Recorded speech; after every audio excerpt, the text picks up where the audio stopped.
स्वागत है आपका हमारे इस नए एक्सप्लेनर में। आज हम सीधा एक ऐसी खौफनाक और रहस्यमयी घटना की गहराई में उतरने वाले हैं जो रोंगटे खड़े कर देगी। बात हो रही है गुजरात के डुमास बीच की। एक ऐसी जगह जो दिन के उजाले में तो बिल्कुल नॉर्मल सी लगती है, लेकिन रात होते ही इसका एक बहुत ही डरावना सच सामने आता है। तो चलिए बिना वक्त बर्बाद किए इस किंवदंती का विश्लेषण शुरू करते हैं। अब इस कहानी में आगे बढ़ने से पहले जरा इस नियम पर गौर कीजिए। मयूर, जो इस कहानी के मुख्य किरदारों में से एक है, उसकी दादी का एक बड़ा ही सख्त नियम था। नियम ये था कि अगर रात के वक्त डुमास बीच पर कोई आपको नाम लेकर बुलाए तो भूलकर भी कभी पीछे मुड़कर मत देखना।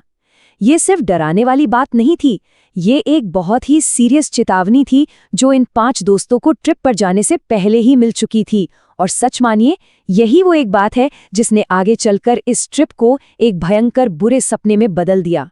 भाग 1, खौफनाक सफर की योजना। तो हुआ यूं कि कॉलेज की कैंटीन में बैठे 5 दोस्त मयूर, कुशल, नील, रिया और आरव कुछ नया ट्राई करना चाहते थे। गोवा जाना उनके लिए बहुत बोरिंग हो चुका था, इसलिए उन्होंने सूरत के डुमास बीच जाने का प्लान बनाया।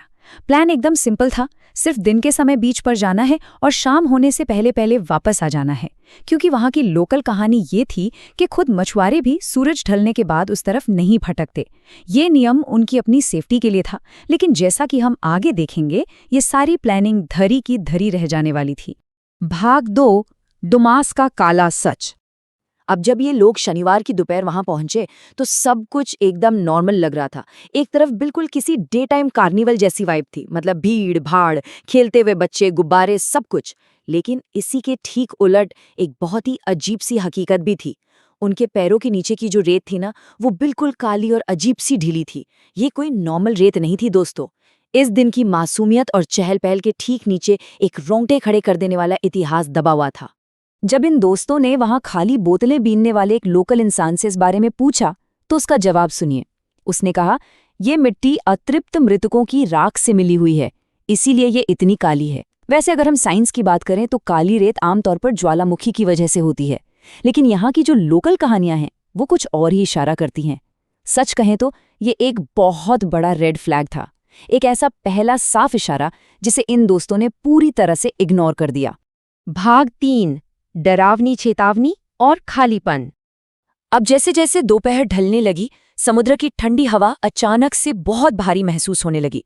पीछे लोगों की अच्छी खासी भीड़ थी, लेकिन आगे का पूरा बीच बिल्कुल सुनसान पड़ा था। इस अजीब से खालीपन को इग्नोर करते हुए मयूर और कुशल थोड़ा और आगे बढ़ गए, और वहां उन्हें क्या मिला?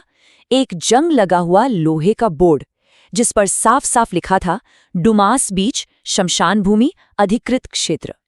इसे देखकर बाकी दोस्तों घबराकर वहीं रुक गए, लेकिन मयूर और कुशल, उन्होंने बड़े मजे से इस डरावने बोर्ड के पास अपनी फोटोज क्लिक करवाईं।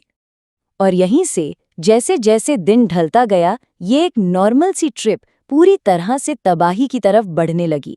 देखिए, शाम 4 बजे तक तो ये लोग वहां बने खंडहरों में बड़े आराम से घूम रहे थे। फिर शाम 6 बजे तक नील, रिया और आरव बाहर निकलने वाले रास्ते पर इन दोनों का वेट करने लगे। लेकिन जैसे ही सूरज ढला, मयूर और कुशल पूरी तरह से अपना रास्ता भटक चुके थे। और फिर रात के ठीक 12 बजे उनके फोन की बैटरी दम तोड़ने लगती है, और असली खौफ का वो खेल शुरू होता है जिसकी उन्होंने कभी कल्पना भी नहीं की थी। भाग 4, रात का अंधेरा और रास्ता भटकना। अब तक चारों तरफ एकदम घुप अंधेरा छा चुका था।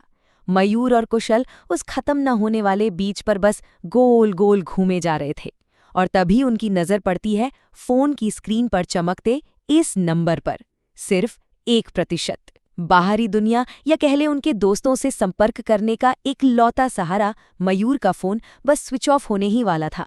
दोस्तों से हो रही बात अचानक बीच में ही कट जाती है, और इस 1% बैटरी के खत्म होते ही उनकी घबराहट और डर एकदम अपने पीक पर पहुंच जाते हैं। फोन के बंद होते ही हवा में अचानक एक अजीब सी आवाज गूंजने लगी।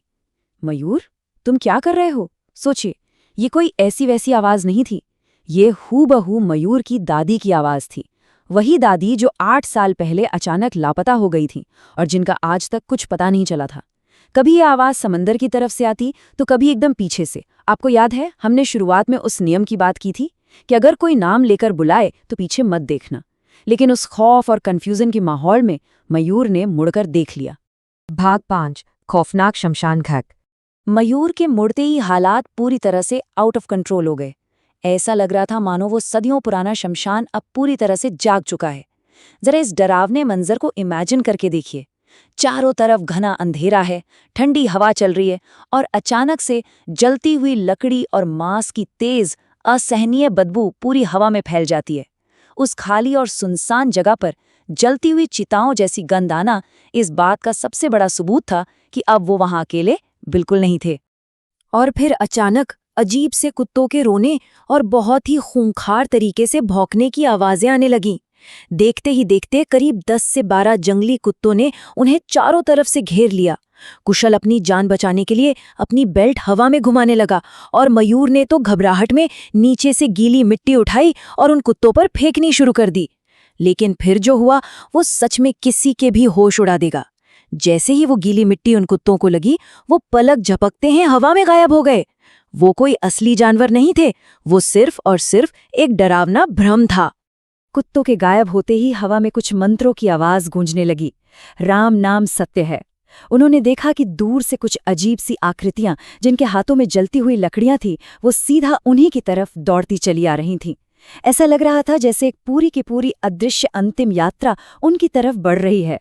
उस खौफनाक और चीखती हुई भीड़ से अपनी जान बचाने के लिए उनके पास कोई और रास्ता नहीं बचा था और वो दोनों पागलों की तरह समंदर के पानी की तरफ भागने लगे। जैसे तैसे हाफते हुए वो पानी के पास पहुंचे और उन्होंने हिम्मत करके पीछे मुड़कर देखा।